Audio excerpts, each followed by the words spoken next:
And there we go. Hello, everyone, and welcome to the very first ever live part of the Pride and Aston Villa Women podcast. And we're absolutely buzzing to be here. I mean, Gary's so buzzing, he's off. He's going.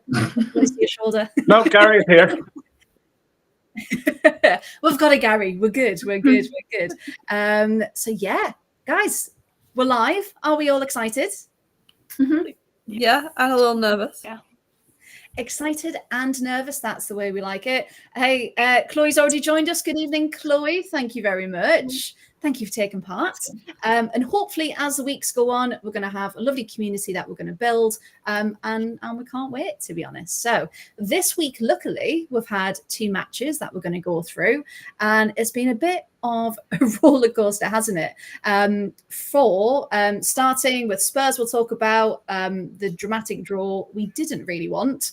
And then we're going to talk about, of course, the League Cup, which is still the cup with no name. I don't think it's better than Conti Cup, though, can they? I don't think they can I still keep calling it that. So. I think the Conti Cup is iconic.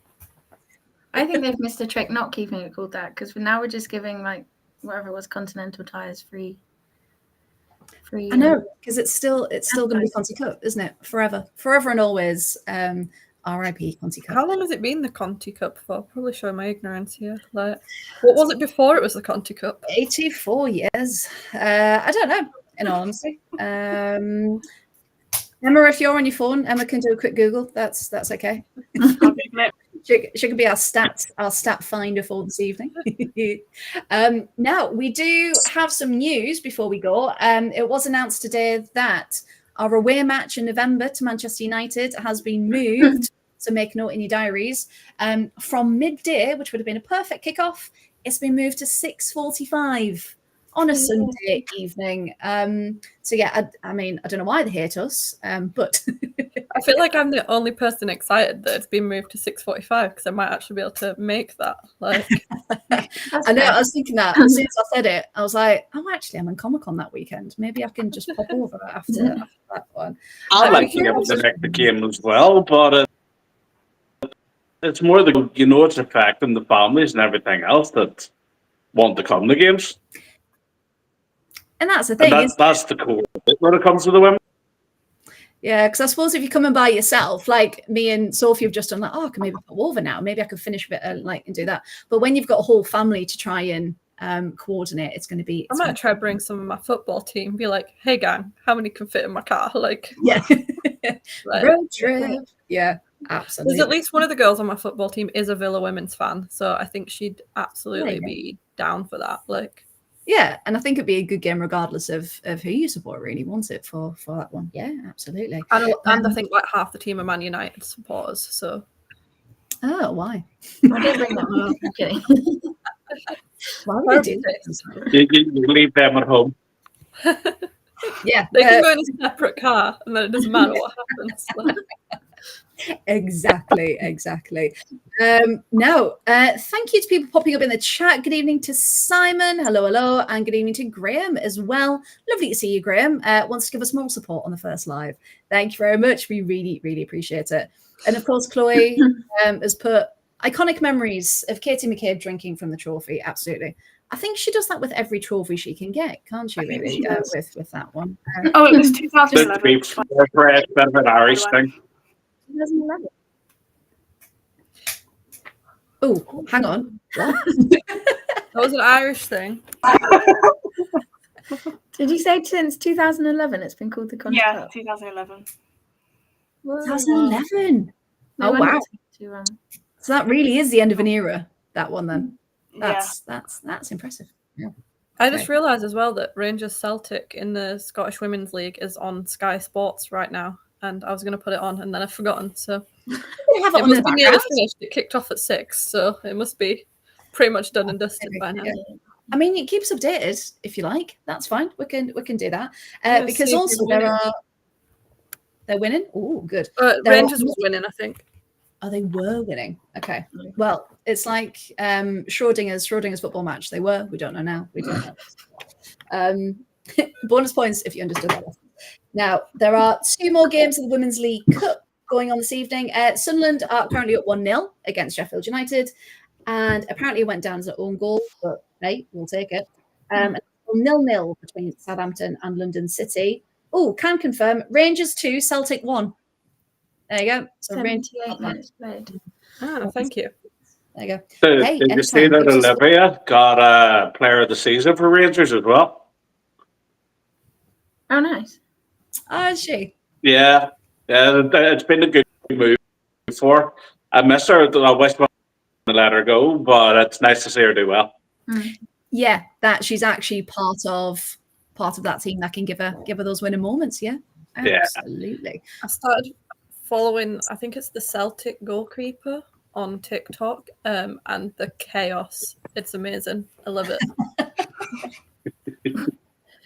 I also think Celtic, Erin Cuthbert v Celtic is going to be very fun when Chelsea play them.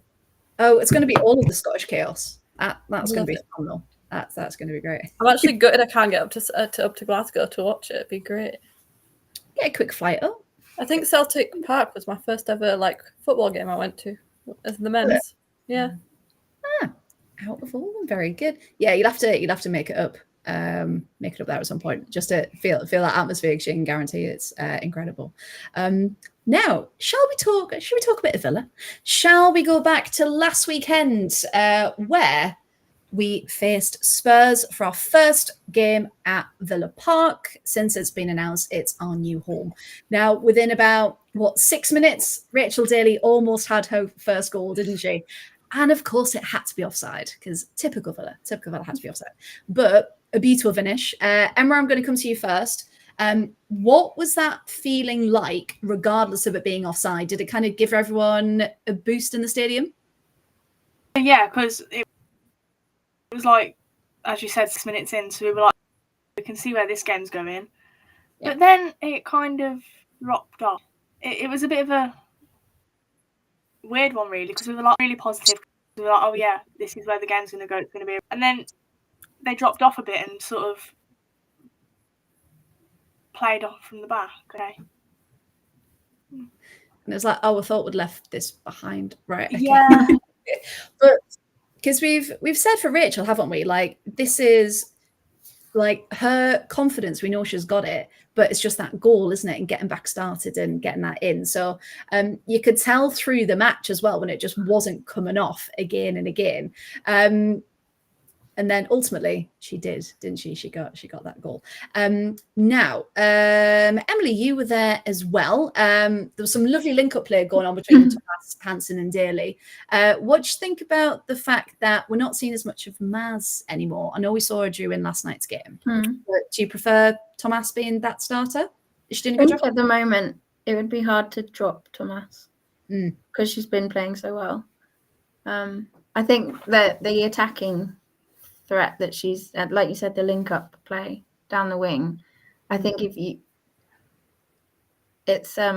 don't think you can take that out at the moment. And I think it will be good for both Maz and Sarah Mailing, the competition with Noelle and Thomas. I think that's only going to be a good thing, like just to keep pushing them, because last season quite a lot, as we said it before, we ended up playing, people were starting just because they're the only options we had. So at least competition, I think, is good everywhere. So yeah, absolutely. I keep Thomas at the moment though. She's just everywhere, isn't she? Like she doesn't slow down. She doesn't look like she gets tired, and she just wants to attack everything, and it's fantastic. I absolutely love her. Now, this next bit, I don't know how many people watched it back again, the full thing. Now, the commentary was quite interesting because he managed to merge Claire Hunt and Charlie Grant and was calling her Claire Grant all match, which was quite interesting. Now, if on the team sheet, it even said 15, Hunt, like it just there wasn't any distinction there. But I don't know if he was getting a bit mixed up because we had another C Grant. There's a lot of grants and a lot of things going on. And of course we had who picked it up on the women's football show that they mixed up Maz and I think Maz gave the penalty away apparently. Not sure which is quite impressive as she wasn't even on the pitch. That's quite a good one. So for future almost reference, like Sky Sports WSL saying that Chelsea played Brentford on the last day of the season last season. I mean, again, that's impressive. Not even anywhere near each other league-wise. It's a good thing you were on that one, Sophie. So we've got a screenshot. I'm never gonna let anybody forget that happened. Like Sky Sports might have just quietly deleted the tweet and not apologized for it, but I will bring it up at every opportunity. Absolutely, we'll keep bringing it up as it goes along. But the last thing, I don't know if anyone else has noticed it, but when people transfer, fair enough, in their first season with a new team, they might say ex, City player, blah blah blah. When's Anna Patten going to stop being ex-Arsenal defender Anna Patten? I thought that when we were watching the game, because she's been with us quite a while now. Yeah, if you count the games as a full player and then the games as a loanee player, it's probably more than 50 games for Villa. Can't remember how many, but it must be near. I'm sure she's reached 50 already. Last season, she reached 50. I'm sure she has. But yeah, I agree. There's other ways of describing Anna Patten than an ex-Arsenal player. Yeah, currently exactly. she's that man. Exactly. Yeah, exactly. From now on, Patman is the only description we need for Patsy for now. Now, Chloe's put in the chat about Kirsty Hansen. Yeah, absolutely. And even we've talked about Kenza as well. Like she's had a shift. Like everyone seems to have really stepped up. Jordan Nobbs is. Oh my god, Jordan Nobbs. Nobbs has been incredible. Yeah, and even just that reaction there from our name, just like yes, she's been absolutely phenomenal. I thought it was quite noticeable yesterday that she wasn't on the pitch. Yes. Yeah, especially. I was going to say, hey, we'll talk about it. We won't take time away from later. No, Hansen's incredible this season. Yeah, and again, it's like what Emily was saying, that competition, isn't it? If you've got a competition for your players, you're gonna, strive to be the very best you can. So you actually get minutes on the pitch, absolutely. Now we then had Gary. I'm going to ask you this one. There was. Villa performed well. They were dominating, but nothing was really getting through, was it? And then we had the controversial penalty around the 20-minute mark. So from highlights, watching it back, this is the one with Paula and Drew Spence. What do you think? Was it a penalty? I thought it was very, very soft. It looked like a dive for me, but looking at some of the other decisions that the referee and lineswomen made during the game, it was kind of like a wee trip to Specsavers would probably do them all a favour. There were so many things that they got wrong. A little bit, yeah. Because then later on in the match, Kirsty Hansen gets absolutely clattered, and that wasn't given. So, how you give the first penalty and then didn't give Hansen's was beyond me. She got properly hit, whereas within two of them, wasn't it? So for anyone who didn't see, so it was Kirsty Hansen was trying to get past Ash Neville, wasn't she? And then Martha Thomas just comes a bit like Rachel Daly, she's kind of head first out of nowhere into it and just clatters completely. So Emily, what do you think it was a soft one? I think it was. I think it was helped by the fact that it was chucking it down.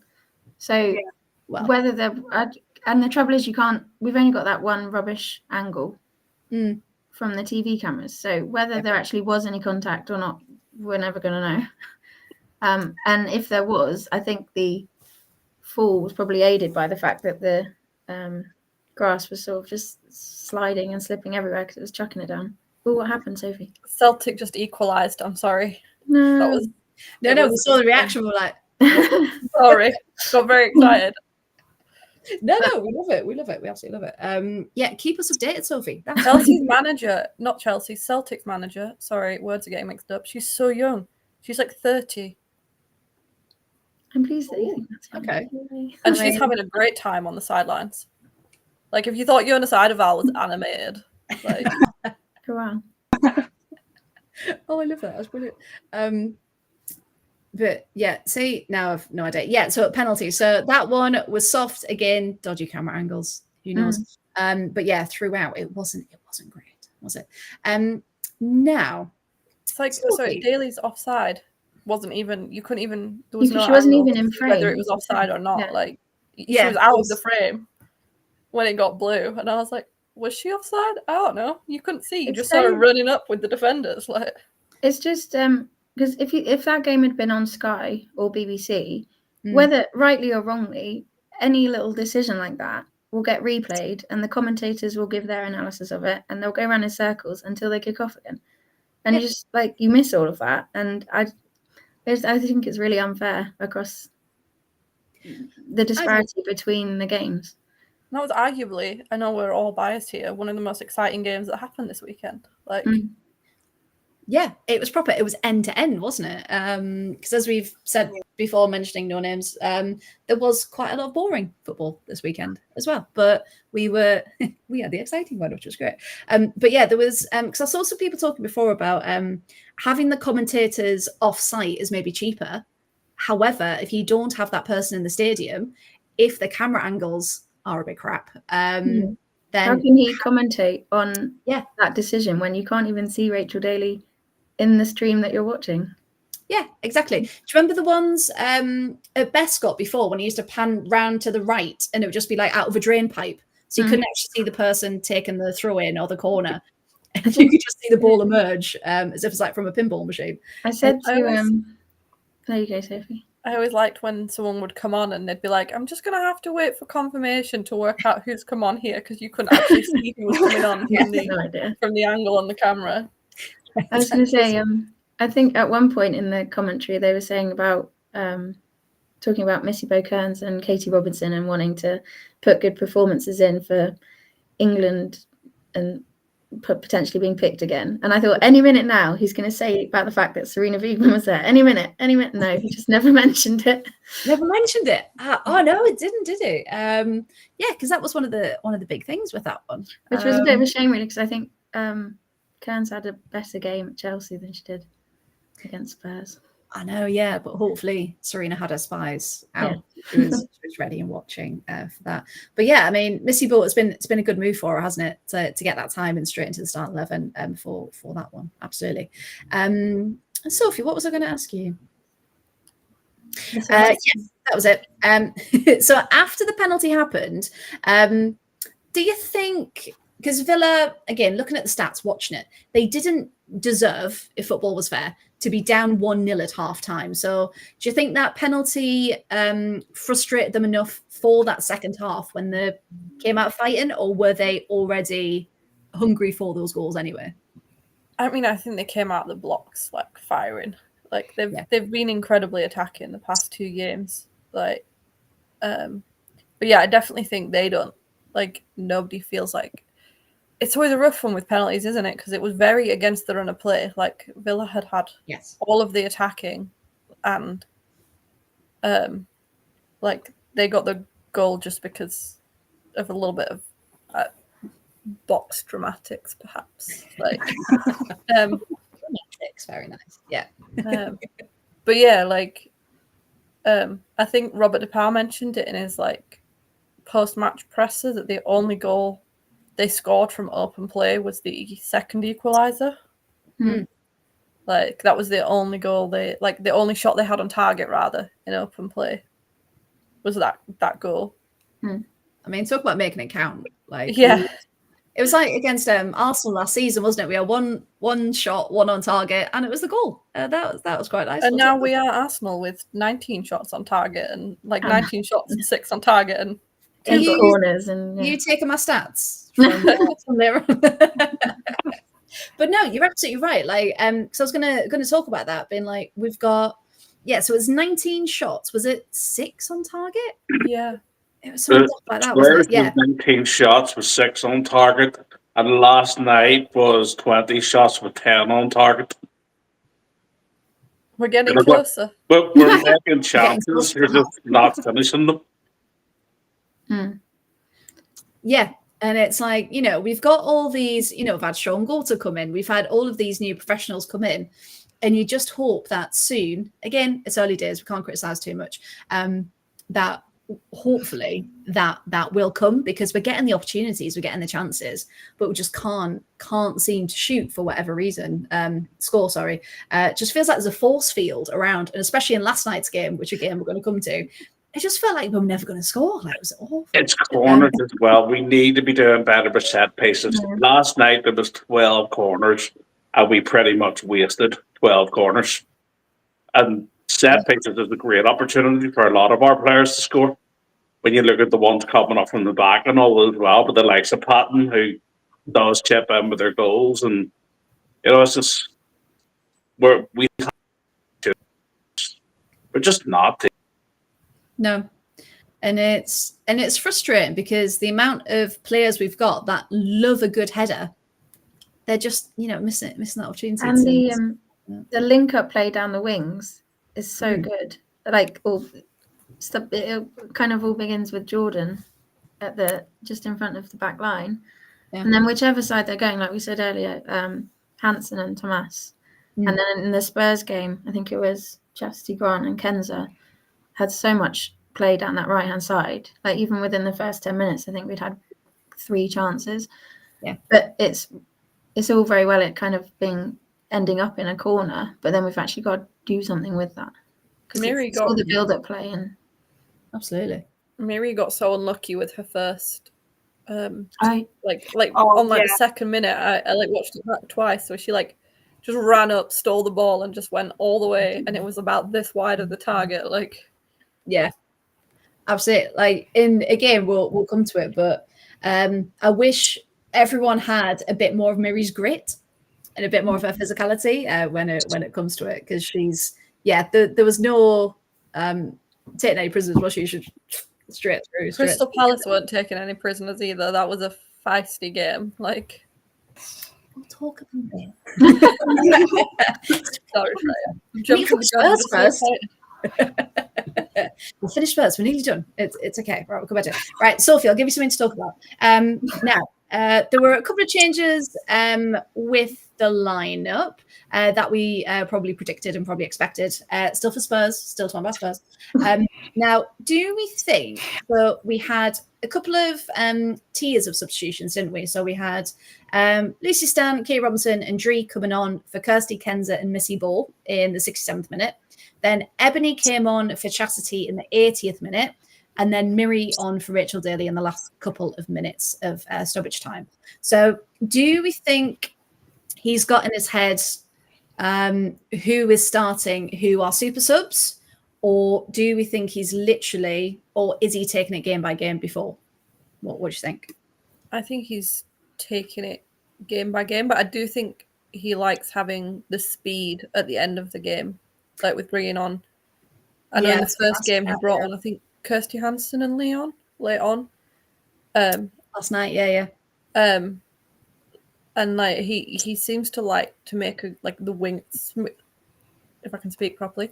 He likes to switch his wingers up towards the end once, and I think he said that in one of his interviews that he likes to tire them out and then bring on the pace once they're already tired. I think he said that was his tactic against Chelsea, I think, was just to bring on extra pace once they're tired. Yeah, and it works, doesn't it? And again, like we said earlier, how good is it that we can have subs come on and it's more quality? It's extra things we didn't have on the pitch before, and they just injected so much life, didn't they, when they came on? Now, I do have to say as well for Spurs, Ash Neville and her name's just gone out of my head. Oroth, their new signing as well. I thought she looked good. They were their best players, I think, during that match. But Beth England came on, didn't she, for just now around the 60-minute mark, and again, always a threat. And then unfortunately, was our undoing right at the end, wasn't she? But does anyone want to talk about how incredible Lucy Parker is? I think she had a really good game. Oh, I literally forgot. It's just incredible. Yeah, that's what I've got. Just every time she puts a foot in. Lucy had set my back has been solid so far for us. Yeah. I think they're building up a good partnership, Patton and Parker. Yeah, and it's phenomenal. With this one, and just the fact that we can go, oh, she's having a great game, oh, so she, and just every single person we can wax lyrical about. But yeah, it got the game then descended into a bit of a scrap, didn't it? Ash Neville was not happy with Miri Taylor at the end. Did we all see where Miri was like, I'll just lie here a minute? She did a bit of a Kim Little from the other week, and just refused to get with that one. But yeah, so it got a bit scrappy, didn't it? Now Dree came on, of course, and does what she does best. Lovely finish for the equaliser, and she was just completely unmarked, wasn't she? So a bit of a lapse in defence in the 78th minute there. Now, so 80th minute, and then Rach finally gets her goal in the 87th minute. Emily, what was that feeling like when you were like, we're nearly at the 90 and it's 2-1? What did that do to the crowd, and what did it do to the feel of the game? I think the crowd. Well, I think it was maybe when we were still 1-1, because it was raining 1-1 when the score was still level. It was raining. It was cold, and the crowd had sort of gone a bit flat because we were having all the possession and not being able to do anything. And we were sat right sort of by the bench, and Rob Dupin he turned around and was like, "Get behind your team." And we were like, I can't shout any louder, but I think it sort of galvanized the rest of the crowd. And so then when we did score, I think it was like a couple of minutes later, everyone was like, right, we're going to do this. That was the feeling. I genuinely thought we were going to do it, compared to last year when, we'd be doing what we ended up doing, getting to the end of games and then conceding. But there was definitely belief that we could do it. Yeah, and because Emma, you said that as well, didn't you, about Robert Powell turning around and shouting? It was so scary. I was going to say, what difference does it make to have a manager feel a bit like really interact and really talk to the fans like that?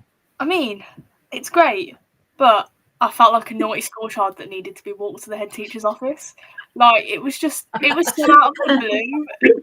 I think that's what scared me, because no one expected for him to do it. He didn't even turn around and keep looking at the crowd. He just turned around and shouted, and we were like, it was like, yeah, attack, get around your team, attack. It was just so random. I love that spirit. Yeah, I think it's really nice though that he wants the crowd to get behind the team. He wrote a bit about that in his bit in the program on, what day was it? Sunday. Yeah. He'd written a bit about that, about wanting to build the crowd and stuff. Fantastic. Have that be a thing that the team can rely on, if you see what I mean.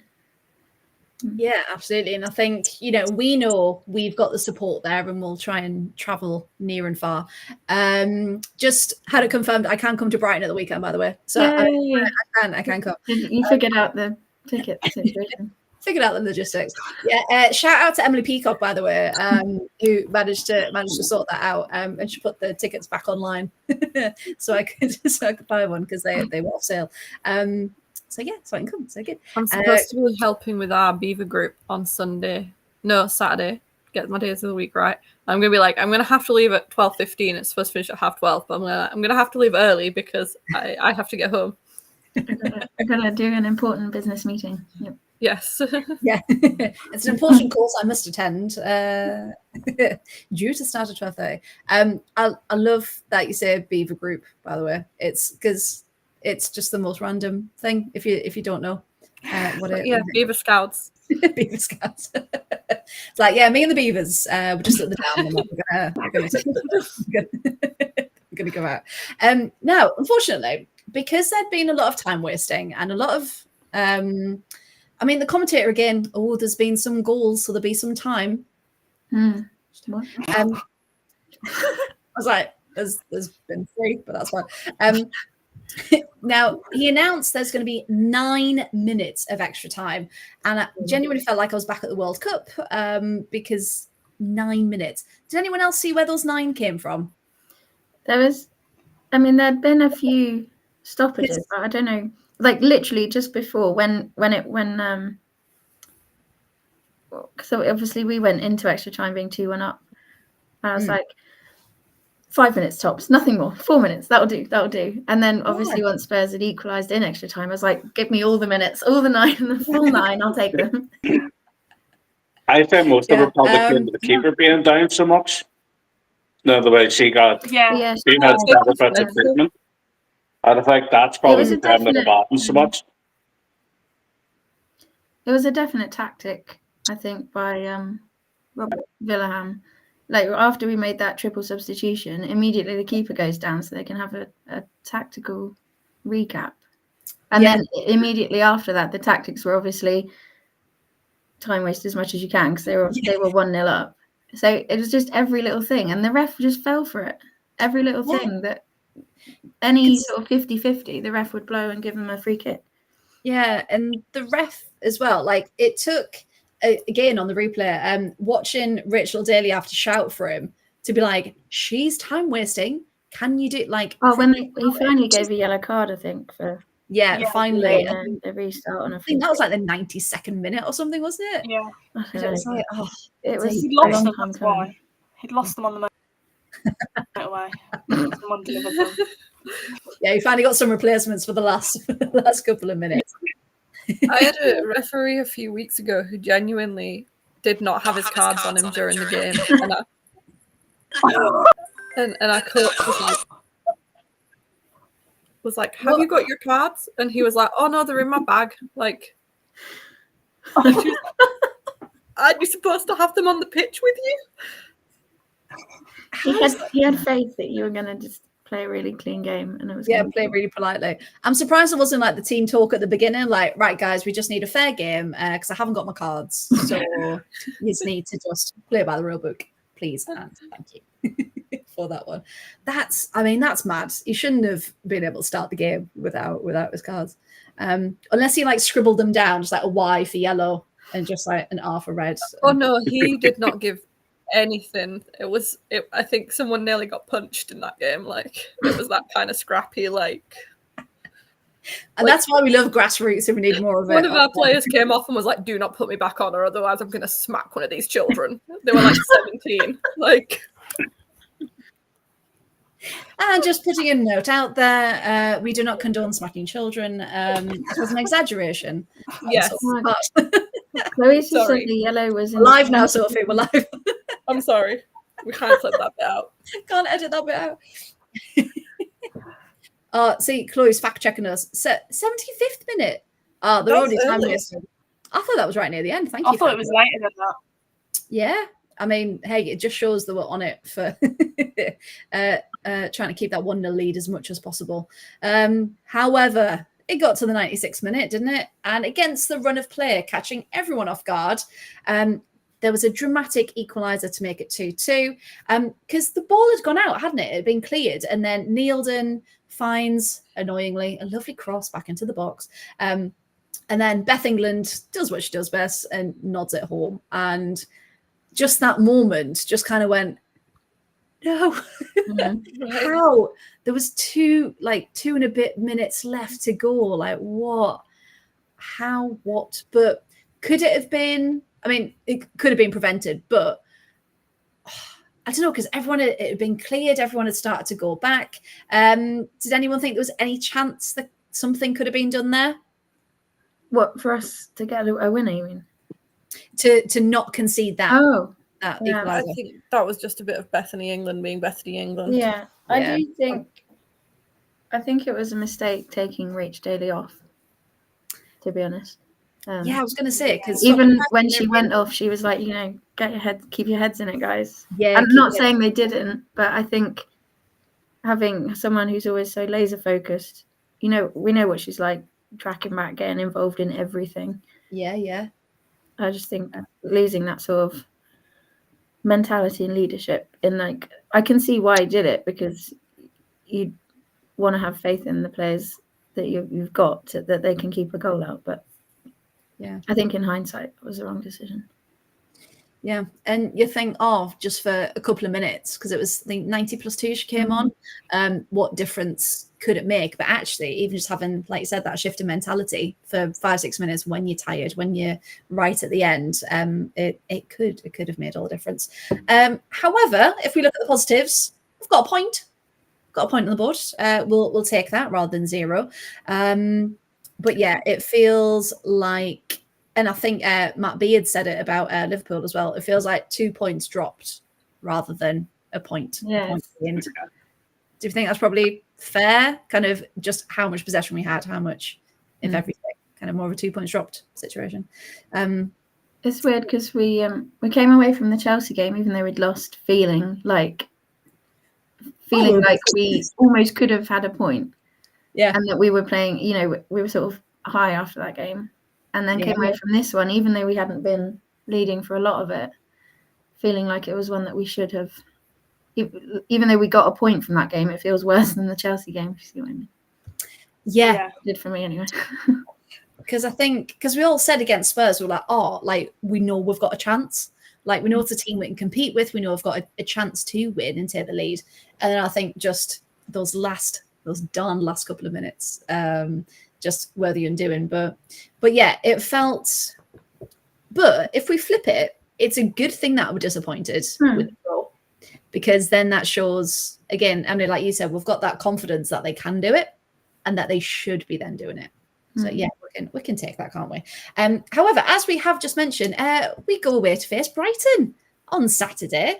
Now, did anyone see the City-Brighton game? It was just 1-0. So how are we all feeling ahead of Brighton? Sophie, how are you feeling ahead of the weekend? I feel like Brighton could be a bit like Spurs. Like, I think they're going to be one of those teams that's in and around us this season. Yeah. They seem to have started really strongly. Absolutely. I am going to ask you all your predictions, by the way. So, Sophie, do you think we're going to win, draw, lose? And if you've got any scores, if you want to commit to some scores, that'd be great. I don't. I think we could win it. Okay. But I feel like we might draw as well. Like, I feel like it's one of those that it could end up like the Spurs game, like, and be a 2-2 draw. If I could push you for one, what could? I'm gonna go. We're gonna win it by like. Hey, 2-1. there we go. Oh, you give us a score as well. Oh, that one. Yeah, perfect. Gary, what do you think for Brighton? Some predictions. I agree. It could go either way. Brighton did invest quite well themselves. So, They've got a obviously the lost a number of players, but the players that they brought in as replacements, they put together a solid squad. Do, however, have faith in our girls and think that with the opportunities that we're creating, we have to come good. And if we're going to come good, it needs to be sort of soon, because it's sitting the week after, and we know how. So I think we need to come 3 points if we're going to get the confidence taking on the bigger teams. So that's really good. Actually, I'm going to go for a 2-0 win. 2-0. Okay, fine. Now shooting boots. Emily, going to come to you next. What are you thinking? I'm quite worried about the game. I'm not lie. Yeah. I think we need to get on the front foot early on. I think if we do that, we can win well. Yeah. But I think the longer, if we get drawn into a game like against Spurs, where it's just sort of a stalemate and nobody breaking through, I don't think that will go in our favour. So but I have faith that we're going to score early, get on the front foot. I'm going to go 3-0. 3-0. Wow. I reckon if we can get the ball rolling, it will all click. And maybe that will be this weekend. Maybe. No, great. Yeah. No, let's do that. Emma, what are you thinking? Again, I'm a bit nervous. Can't lie, especially this game. Going, oh yeah, like it came out as a draw, and I was like, And I did say, please don't say we're going back to that. Please don't say we're going back to that. So I am a bit nervous, but I feel confidence back because obviously we're playing City. Okay. So I'm going to say Yeah. win 2-0. You're going to go Nice 2-0. clean sheet. I do also think that we always have a good game against City, though, like Man City. Yeah. Yeah. I mean, It's always a close one. we just need to Right. put Dan Turner up front, really, don't we, for City again? That's Anna Patton loves a good marauder into the box. Like, I know, it's great. she Yeah, did they that should- last night in the cup. Like, I was like, Patsy, what are you doing in the Where are 6-yard box? Like, Wait, I was trying to, because obviously on the, we'll talk about it. So on the the League Cup, when I was watching it back, which Simon's just found on YouTube as well, which is great. But because it wasn't streamed anywhere, there's obviously no commentary, is there? So, and there's no minutes and no scores and no nothing. So I was trying to do my notes, and I looked away for a minute, and I went, "Oh, I don't know what's happened now." And it was at that moment, and I was trying to look at like positions and where people were. And I was like, "Patsy, why are you in that box? Why? Why are you so far up?" she did that a few times last season. Like, she'd just take the ball and go on a little run up the pitch with it and like end up in the box. Like, Right, you've got Like, hello, Lucy Bronze. Yeah, just what you doing? Simon and Chloe have made their predictions as well in there. They have. Chloe's gone for a 2-1. Yep, I can see a 2-1. Simon's gone for it 2-0. 2-0 there. I think, I realise I haven't done mine. I think it's going to be an incredibly tight, and I think we're going to do it 1-0 again. And there's going to be. Might be able to take that. I don't want any more 1-0 games for you. Like, We can't deal with the 1-0. Pac-Man magic. Yeah, we need some. We need some. Have you seen my Have you seen? lines? Oh, please. I thought you have you seen? Have I seen what? No, haven't. there was a chant last night. I don't know if anyone was there. That I know I've forgotten exactly which chant it was, but I didn't recognize it. It was one that was like, no, it's gone. I've completely forgotten which chant it was. I was like, I'm going to bring this up and see if anyone there knows which chant it is. And I'm like, now I can't remember. For some reason in my head, it's like the Wednesday theme, but it's definitely... Yeah, they did I think there was one for It's from Adam's Family. There we go. Sarah. Yeah, I don't know that one. What is it? I can't remember. I don't know it either.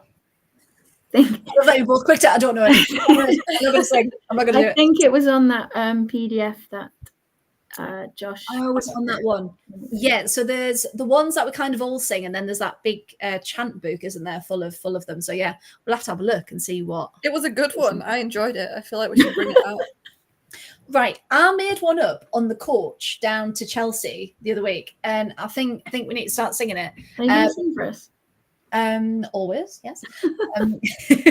So, does anyone remember the song "Magic" by B.O.B. and I can't remember. I had it. No, I did this to Tracy as well. I was like, yeah, it's Magic. Rivers Cuomo. That's the one. You'll know it when you hear it. It's a very obscure reference. Apologies, copyright. It's going to be this one. My name is Bob, and I approve this message. Oh yeah. That one, yeah. So I said we should change it to "We've Got the Magic, Dali," because we said she was a magician. And then I was trying to like workshop a little verse on the coach. So I think we should start that one. Right. So I'll get a chorus written up. I'll send it to everyone, and then We should get Rusha Littlejohn on it. She has a bunch of fantastic chants, though I don't think any of them are family friendly. I remember at that last Arsenal game of the season at Meadow Park, and she came over and was teaching us the Rachel Daly one. Yeah, but now when in my head, it's just always in Risha's accent. Yeah. I was going to say, so is that not a family friendly one? Can we not share it with our? I think it was. I think I'm not singing there. Don't have to sing it. You just say it. I think there may be an F word slid in somewhere. Oh, probably. Right. It's Oh. Rusha Littlejohn. Chloe, you wonderful sausage.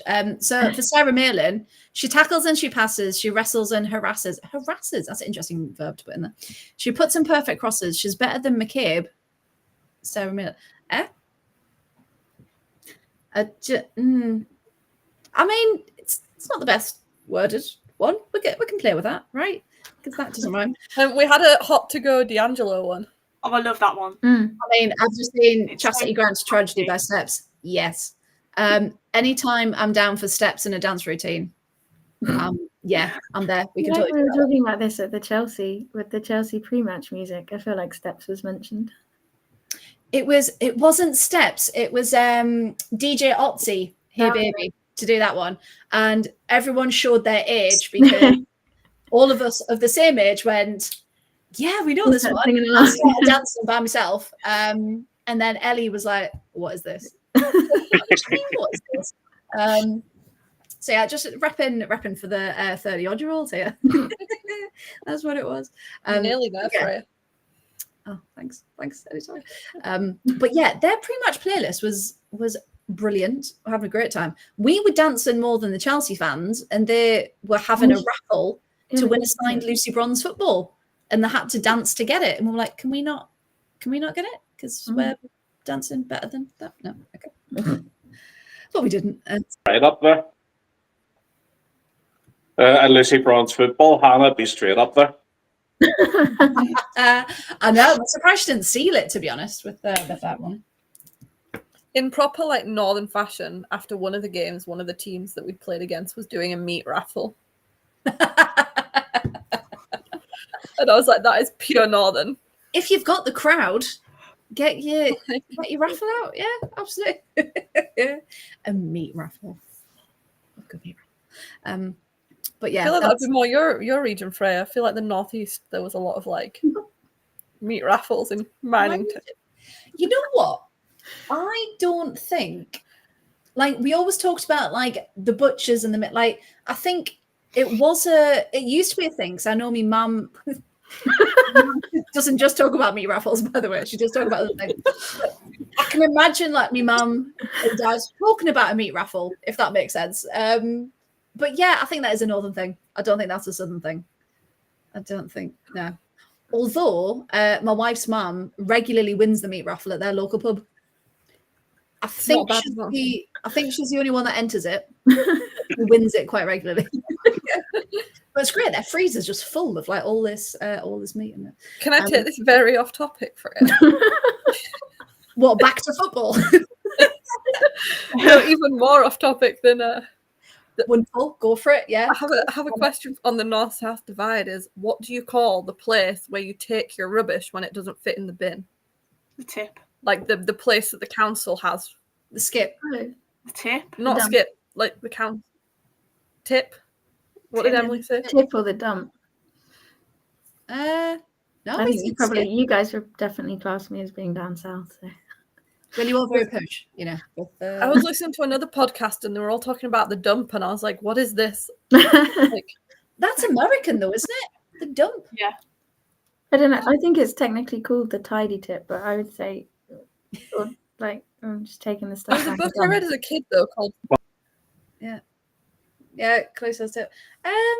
We'd say it's up the skip. Yeah. I'm not sure that's a north-south divide because back home in Ireland we'd call it the dump. Would you now? Okay. Yeah. But they do have See, all for bops and cobs and rolls and like really, it's a bop. Now that's a different podcast. Oh, Simon's on board.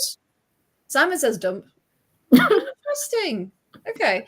If anyone joins now, they're going to be like, this is meant to be Villa. This is meant to be football. It's a bit like on the other podcast. We were talking about our favourite service stations, and we had a good cracking chat about favourite services. Always TB. I was going to say TB. TB or Killington Lakes. Killington Lakes is a very nice one. But yeah, we just got off topic. And just for a good 15 To be fair, Birmingham is technically in the Midlands, which everyone forgets exists in the whole north-south divide. Like, oh yeah, Birmingham's not a thing, which is why we're never on telly. And Chelsea's got 7 for 7. Yeah, we've got 3 picks in the first 7 weeks, which isn't bad. Against Chelsea, against Man United, yeah, and City. Well, Okay, well, yeah. Yeah. They're probably saying, we should be grateful, we should be glad that we're on. Which, we are. It's nice. But just be nice if it was I'd just like us to get at least one win out of those 3. At least one. We'll manifest it. We'll do it. We'll go. I really want it to be United. Oh, that'd be Yeah, sick. I want it to be United. But also City. Can we beat Well, both yeah, Manchester both City? is That'll good. be amazing.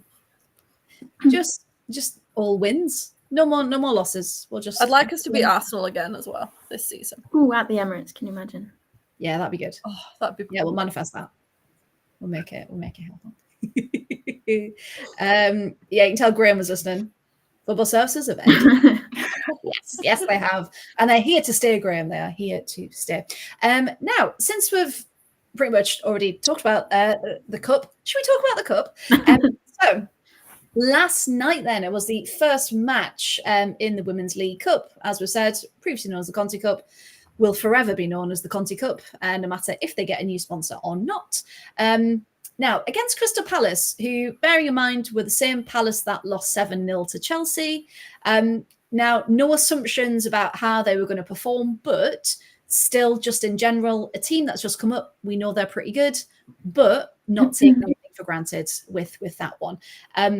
However, I didn't expect it to still be 0-0 until the 80th minute. Let's just put that out there. Emma and Emily, you were there last night. What was the attendance? 400 and... I think it was given out as that, but 430. I don't know. I wouldn't have even said there was that many, to be honest. Yeah, so No, I saw wouldn't someone go, there's about 12 of us. And it's just, proper. I think that was probably tickets sold, but I don't think there were that many. No, it Were didn't. there any Palace fans there? There were about There was 4 or 5, 7. 7. That's That commitment, to makes be sense. honest. Like, Oh, yeah. Absolutely. Absolutely with that one. Yeah, she. It's just I was trying to read what Chloe put there, and I was like, she? Yeah. No, we'll come back to Kate Bronson in a minute. But yeah, they did such a good job, and that actually, I mean, Annabelle Blanchard almost got the equaliser, didn't she? So we knew it was going to be hard to. It wasn't going to be an easy game, like we've said, but yeah, like the shots. I mean, Gary mentioned earlier, 20 shots, only 10 on target, compared to Palace's 7 and 2. And we had another 12 corners, but only 51% possession. So it's what we're doing with the ball when we've got it, isn't it? Is the issue, as we said, about set pieces. So going into it, Emma, there was only a little corner actually open, wasn't there, for fans? So how did that feel? Just It was quite a nice feeling because all the fans were kind of together to Villa Park because we were all spread out. So the actual atmosphere was really nice, but then you did feel really like far away from the action because you wasn't down the side. You couldn't see any offsides. You couldn't see you couldn't really see anything side on. Yeah. So that was the actual atmosphere was great. It really was. Yeah, I think that. Yeah, I think like we said about the manager saying at Villa Park to sort of trying to G up the crowd, but yeah, we didn't show up last night. I think yeah, because we were sort of all condensed in that corner, it worked in terms of making it loud. But how was it compared to Villa Park? The atmosphere. I'd say it was better. I thought. Yeah. It was because we were so close. I think because at Villa Park you've got sort of obviously because everyone's booked tickets in different blocks and stuff. You've got little pockets of noise, if you like. Hopefully, as the season goes on, and you've got the same people sitting next to all those pockets, that they'll start joining in and stuff. Yeah, but at the moment it's quite spread out. Yeah, and it's just getting that rhythm, isn't it, of Villa Park, and finding out, like you said, where everyone's sitting, who's going to start the chants off, who's going to actually join in, who's going to do it. But yeah, you could hear the noise through the camera, and it was phenomenal. Ian, hello. It's Tip in the Black Country. There we go. Thank you, Ian, for that. It was, Just a reminder, we are a football podcast. But yeah, so this game then. So even though it was a smaller crowd, as we said, there was a slightly different feeling, wasn't there? And so again, kind of secretly expecting the win, kind of coming through, but it was actually getting it. Now there were 9 changes to the lineup. Sophie, were you happy that we had that much rotation? Yes, I think it's good that we're able to do that, and it doesn't seem like there's a huge loss in quality when we do make those rotations. Yeah. And also I think it's good that the players that maybe are spending more time on the bench at the minute have like that match experience, so that when they end up, they will come on at some point. Like they're probably there will be injuries at whatever point. Yeah. So I think it's important that they're still like switched on. Yeah, absolutely. And just as a little recap, so there's only Anna Patton kept her place in the back line, and we had Dan Turner, Maz Pacheco, and Sarah Merling coming in. Rest of the lineup, we had Lucy Stan as captain, Mary Taylor, Katie Robinson, Adriana Leon, Ebony Salmon, and for the first time, we got to see Gabby Nunes up front as well since her signing. Now she's been building. Our Robert said she's been building, and she was finally ready to go. How do we think she did? Because I've seen both positive and negative. Emily, what did you think about seeing Gabby for the first time? I think she grew into the half. Yeah. I think definitely at the start you could tell that she wasn't up to sort of match speed, maybe. Well, I know, and it's obviously a different league as well. But it was definitely a couple of times where you're like half a pace off whatever the move was trying to be, or going in for a challenge, and just it's moved on by the time you've got there. But yeah, and it's growing confidence as well, with like linking up with the others. Yeah, as it went on, she did make some really good plays as well, like a couple of times challenging, winning the ball, and then running on with it. I think she could have shot first time maybe, and could have scored. But yeah, again, I suppose that's a confidence thing, and that'll come with playing time. Yeah, exactly. And like you said, you could see that potential's there. You can see why Roberts brought her in. And yeah, it's just getting back up to speed, because again, first minutes in England. But I was laughing a little bit because do you reckon the others, as they walked in and they did like the pitch inspection, they all went, "This is what we used to call home." Yeah. Like welcome to the league. This is the first game is at Bescott on a freezing cold evening with half a quarter of the crowd. Pretty slippy still as well. It looked better though. It did look better, and it had probably having less games played on it, which is probably good for it. Yeah, probably better. But yeah, no, absolutely. And just imagine their faces like, "Oh, this is an interesting building. This is English football, is it? Right, okay." But yeah, no, it was good. It was good to see her, and hopefully, again, with more minutes coming in, she'll get that confidence in no time. Gary, what did you think of that first half? Were you surprised that they didn't manage to score? But the opportunities that were creating, unfortunately, lights on last night, Emily, my part of the game, this live, and that's why. But Brilliant. How awful commentary. At least I'm surprised, but at the same time, like whenever we're talking about Nunes, and got a proper welcome to the English game, because it was so rough, and it was a really, really physical game, but probably isn't something she's overly used to either. So that might have been under confidence for her, actually, taking up. But the rest of the team, I think it's important the way we're rotating, because last season we were actually in the starting 11, and it's nice to see that's the progress that we've made. We're creating 20 shots and getting 10 on target, but we need to be scoring those opportunities. And You know, I was surprised it was 0-8, especially as I said, so late into the game, the 80th minute. But you know, it is going to click and it will come good. It did feel like it was just going to be one of those nights where just nothing was going to go in, and you just thought this is going to go all the way, and we're not going to get anything from it.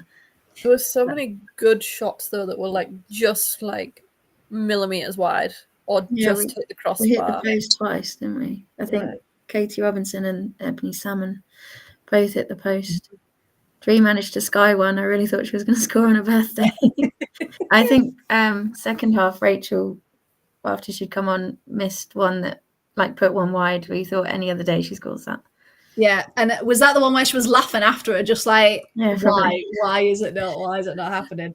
Yeah, and you just think, because I was writing it down because I couldn't believe how many shots we had in like the first 10 minutes. So, like we said, Miri had a shot, Ebony had a shot, Lucy Stan had a shot from distance, and you just think all of these people have got the confidence to do it. And it's That just Lucy like, Stan shot would have been a screamer if it had gone in. Another It was birthday beautiful.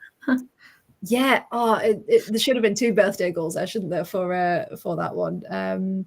But yeah, you just thought, if that had gone in, that would have been a proper screamer, that one. I think at one point we had like 3 corners in a row because Palace just kept clearing it. I think the first one was the keeper saved, and then you just thought, what's happening here? So like one of our players, like, come on.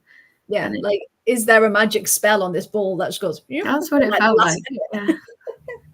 Yeah, it was just but it did feel that it was going to end up 0-0, like you said. And for when Kirsty Hansen broke the deadlock, and bless her, she looked knackered afterwards, didn't she? She was like, okay, give us a minute, hang on. She was by herself, wasn't she? She made a really good run and just went. Emma, now your videos that you were sending us were phenomenal, and I think the one of you screaming should be like the new podcast theme tune, because it was quite wonderful. So Emma, when Kirsty did score and break that deadlock, what was kind of that feeling then? We're like, right, the goals are going to come now. Yeah. Well, loads of goals, but we were like, okay, at least we've got one in, like the one in to secure it. Like, it gave us that confidence that we were going to win the game. Point. I was like, are we going to penalties? Is it going to end like this? Well, that's the thing, yeah, because in the League Cup, not the Country Cup, it then goes to pens, and then you get an extra point if you win the pen as well, isn't it? Apart from the draw, so each point does count, as we saw last year when Villa still got enough points to go through.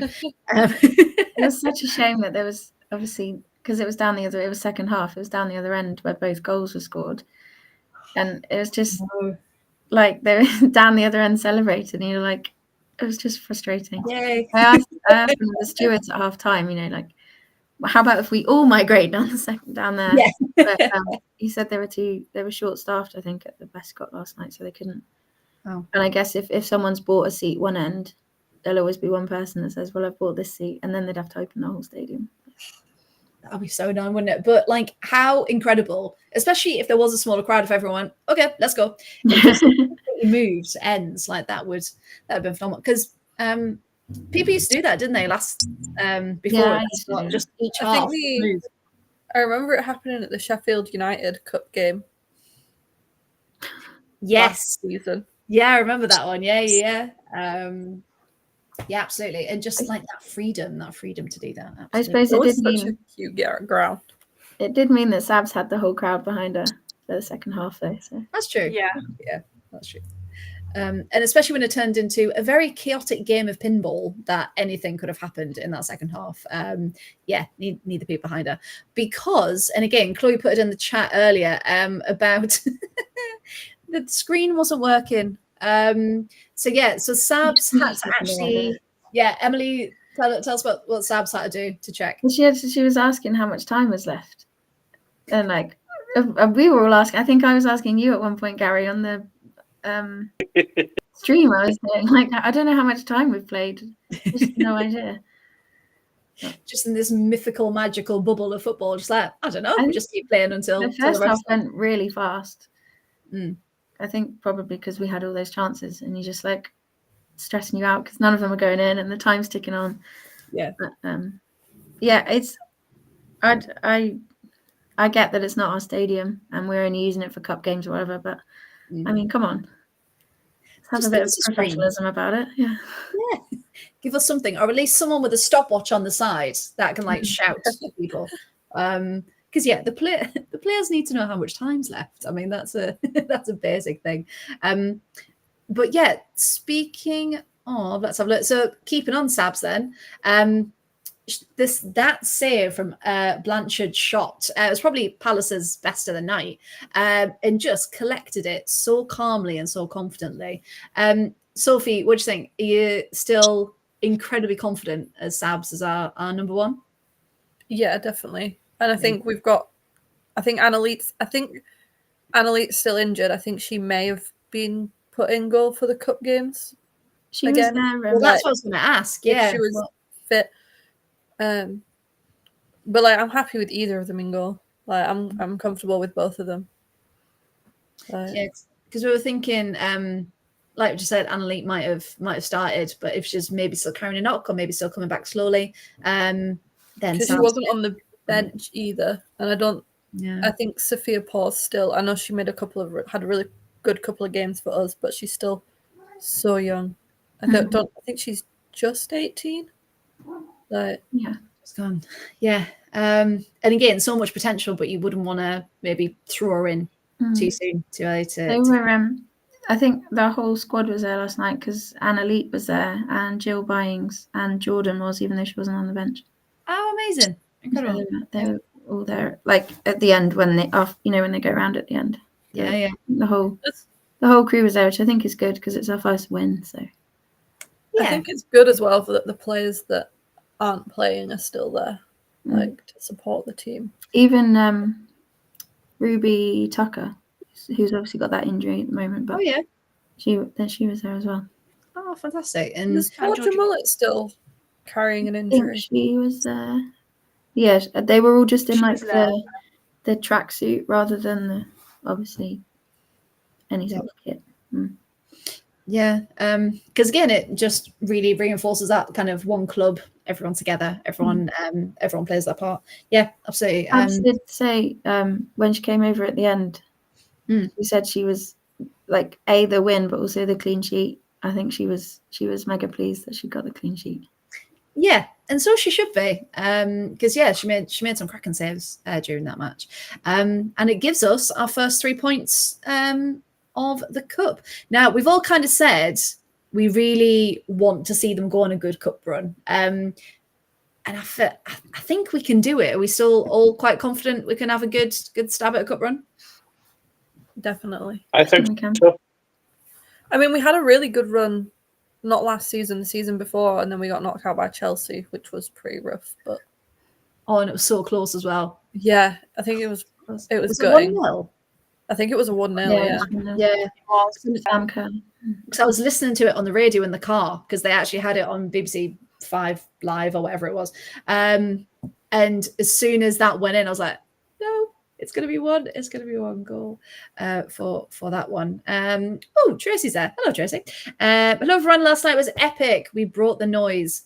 Face blue smiling. Thank you. I don't think it likes that emoji, Tracy, to be honest. But yeah, it was noise all the way through. However, if we talk about Palace just slightly, does it say that we needed to be more clinical, or does it say actually Palace were really good at frustrating us? If anyone's got any thoughts on that, or was it a mix of both? Maybe. I think Palace are starting to grow into the league. Look, like Gary's like, yes, both. Yeah. No, I agree with Gary. But I do think Palace are in they didn't look bad against Chelsea until after the second or third goal. Yeah, they were having a good match. Yeah, absolutely. They were pressing really well. Yeah. And sort of competing for every. They seemed to be really good at when our midfield got on the ball. They'd just get bodies around so that we couldn't pass to anywhere. Yeah, and that's the thing, because we all kind of said when they came up, we had a good feeling that they were going to do well or at least not go down. And I think, again, they just need to get a good run, don't they? And be able to not have Chelsea at the start of the season. It's actually build into it and be able to pick up some points. But yeah, I don't think anyone should count Palace out, to be fair. The WSL this season. They were, I think you said, Gary, they were quite rough as well. I think we got drawn into playing the game they wanted to play a little bit. Yeah, we went to their level a bit, didn't we? Yeah. Like Lucia Staniforth, I don't know how she managed to walk off the pitch at the end. The number of times, like she just the last couple of times when she got sort of taken down, it took her a minute when she got up to be like, go again. I don't know how many yellow cards there actually were given out. I think I saw there was only one.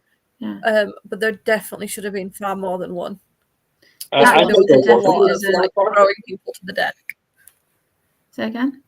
Oh, what was that? Sorry, Gary, what was that? That was sad. I think hard last night. Mm. It's about how rough they were. I'm pretty sure there was only one yellow. Yeah, I just had a look. Yeah, just the one yellow for Palace, and just that was deserved. That was that foul on Dan Turner. It was right in front of her. She just like yanked her backwards.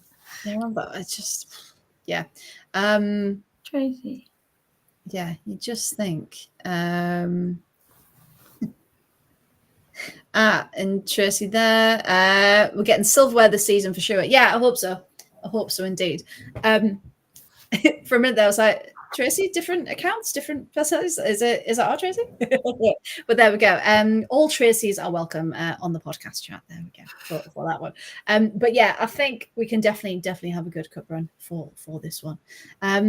Now, any other thoughts about, I don't know, anything we haven't mentioned yet? Any players that have impressed? Anything we're looking forward to this season that we haven't already mentioned? I think just going back to last night's game, I think I said it earlier. I think we missed Jordan. I think she's very quickly become a really key player in terms of how we want to build up and play. Yeah. And I think we missed her last night. And then also not having Lucy Parker behind her, because they're sort of doing similar things in distributing the ball and getting things started. I think having both of them not on was causing us a bit of trouble building up. And I think it was noticeable when Lucy Parker came on. She was just immediately like controlling the back line and dictating what was going on. I think she's really key going forward. So kind of going on from that then, do we think that if we were to pick a starting 11, are we starting to see those relationships now where we could have, instead of for like team by team, like we think he's doing, but kind of a standards starting 11, are we starting to see those good link-ups now that we could pick one? I think so. I think definitely in the back line. Yeah, I think so. Yeah. I like together. Patsy and Parker. The double P's at the back. Oh, London City Lionesses. Janie scored to make it 1-0, 85th minute for that one. They'll be happy with that because they were fuming that they didn't win against Sunderland. They were really, really fuming for that one. So that's the League Cup. The other one, let's have a look. I think Sunderland's still 1-0. I will just double check. 2-1 Sunderland. Well, hey. So Sheffield equalised, and then Cassip has come on to score as well. Well, hey. I'll take that. Sunderland are on a bit of a roll now. I'll have that. Thank you very much. But yes, shaking the cobwebs off a bit. Yeah, the first two matches were a bit worried, not gonna lie. But yeah, I think getting that win at the weekend, I don't know what Mel Ray said to them at halftime. But I think because obviously one team not playing each week, I think they got the right time to have a little break and a bit of a reset and to go for it. So yeah, happiness all around. I think the championship is going to be very exciting again this season. Me too. I mean, Durham, a second.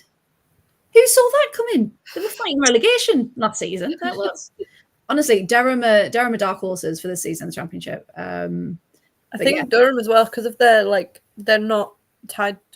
I think they're a lot more constrained financially. It's probably the polite way of putting it. So they don't have a lot of squad movement. So the squad that they've got play, like they just know each other so well. Yeah, They know where everyone's going to be. Because the concern was, because again, financial restraints, that they had quite an aging squad. And I think that's what caught up with them last season. But yeah, they've bought well. They've bought well this summer. So yeah, if anyone's not watching the championship, you need to, because that's where all the drama is happening as well. So yeah, so we've come to it. We've done our predictions for Brighton, and we can only get better, can't we? So I'm really enjoying. Sorry, back to Villa. Rachel Daly as captain. I'm really enjoying what she's bringing to the squad. Like, yeah, it feels like she's pushing those standards. Yeah. I don't know if I ever expected it when she first arrived, but she seems to have really like committed to Villa. She seems to be like, cool, I'm here. I'm gonna like do everything I can for the team. Yeah, because we've seen other players maybe use it as like a stopgap, haven't they, for a different team, for better team. But yeah, she seems to have really committed and settled. But I feel like last season she could have probably jumped ship. Like I feel like there was probably enough interest after the first season, but she was like, no, I'm gonna stick. Yeah. And the fact that she did, I think, probably even more respect to her for staying and sticking through it. And hopefully we're coming out the other end, and we're gonna do our proud for this one. Perfect. Right. Anyone else got any last thoughts this evening before we head off? No? I can't remember. I feel like there was something I was going to say, but no idea what it was. Chloe wants to watch a DVD in the chat. But yeah, speaking of DVD, she left us, didn't she? But she's made the right choice for her, and she finally got some minutes at the weekend. She did pull off a couple of really good saves as well. So hey, she's happy. It's all good. We're happy. We've got Sabs, and we've got a cracking team. So we can. We'll say it's nice how many. Yeah, we've said that, haven't we? Yeah. Definitely, I'd rather have Sab in nets than DVD. Yeah, us too. And I think all of us, because again, it's that confidence, the fact that she will shout, she will take control, and she's just a really good person. I think maybe with DVD with Van Domselaar, I think she maybe needed that time to settle in, like she's had at Arsenal, because she doesn't have that pressure at Arsenal to be that number one from the jump, because she's quite young still. She's only at what, 22, 23?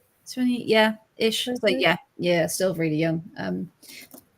But I'm surprised she got minutes, because I just thought Manu was going to play forever for Arsenal. But hey, she's getting them. She's good. But then Hannah Hampton going to Chelsea, no one expected her to get minutes. Thought she was going to be on the bench for a season. Look where she is now. Probably England number one. Good England number one shout for our Hannah Hampton. But yeah, it's nice how many of our like old players still come back though. Like our ex-players come back to support the team still. I know Rusha was there at the weekend. Was at Spurs, yeah.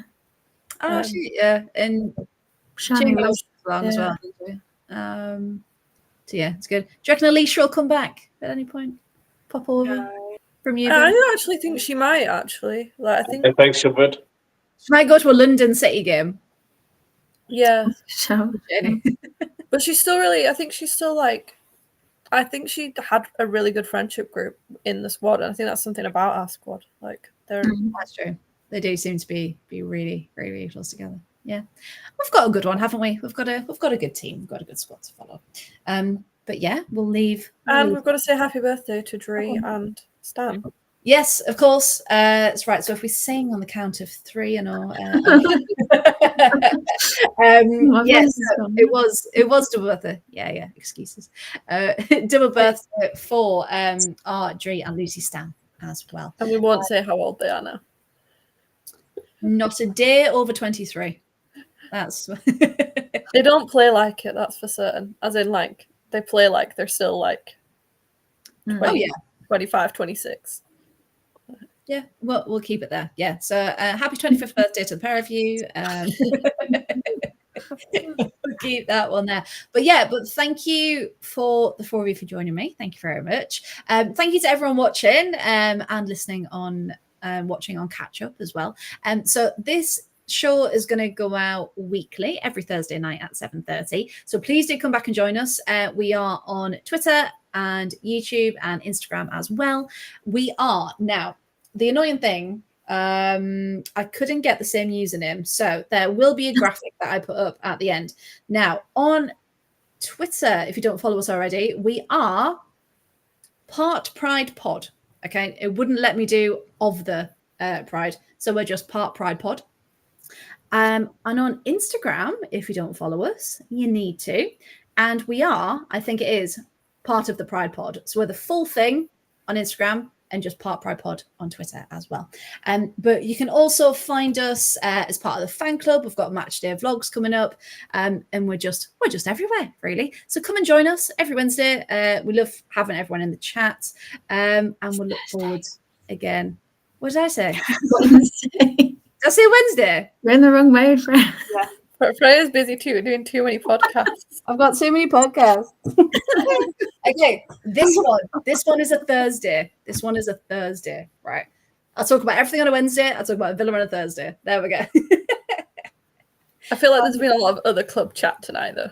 It's fine. We say we're predominantly Villa. We can do what we want, can't we? But yeah, as Tracy rightly says, bring on Brighton on Saturday. Yes, absolutely. Can you believe tomorrow is match day -1 already?